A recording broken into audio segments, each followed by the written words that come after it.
شاہ اللہ صاحب رحمۃ اللہ علیہ نے ایک اور جگہ ایک بات لکھی اور لکھتے ہیں کہ دہلی میں ایک عورت تھی پورب کی رہنے والی، اور اس میں ایک حال طاری ہو گیا اور بار بار اشارہ کرتی تھی اور کچھ کہتی تھی۔ بہت سے لوگ دانا حکیم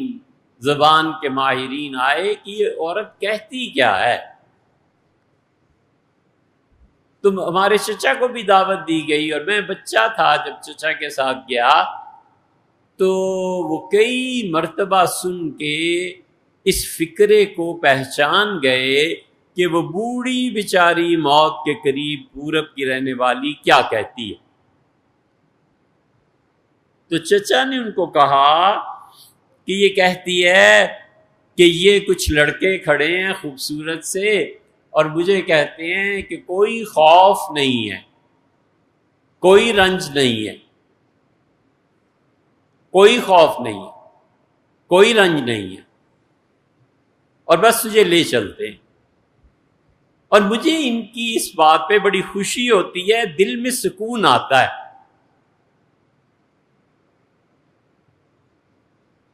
تو شاہ اللہ رحمۃ اللہ علیہ نے کہا کہ جو سکون ہے اور پوچھ اور کیا کہتے ہیں؟ تو کہنے لگی اور کچھ نہیں کہتے۔ پھر چپ ہو گئی، پھر کہنے لگی مولوی صاحب یہ مجھے کہہ رہے ہیں کہ تو نے ساری زندگی کوئی نیکی کا کام نہیں کیا۔ یہ بشارتیں اللہ ان لوگوں کو دیتا ہے موت سے پہلے پہلے۔ قرآن کریم میں اسی لیے اللہ نے کہا ہے کہ تتنزل علیہم الملائکہ، ہمارے فرشتے موت سے پہلے ان کی خدمت میں حاضر ہوتے ہیں اور انہیں بشارت دیتے ہیں کہ جس راہ پہ سچائی کے ساتھ تو نے زندگی میں اپنایا اسے اور زندگی گزاری، چل اب اس کا انجام تیرے پروردگار کی طرف سے مغفرت ہے اور خدا کی رحمت۔ اسی لیے صحابہ کرام رضی اللہ عنہ بہت امت میں حضرات گزرے ہیں جن کو موت سے پہلے بھی بشارتیں پہنچ گئی تھیں کہ اللہ نے بخش دیا اور معاف فرمایا، اور یہ بڑی قابل تبریک مقام۔ چپ ہو گئی وہ پوربن، پھر کہنے لگی شاہ اللہ مولوی صاحب یہ کہتے ہیں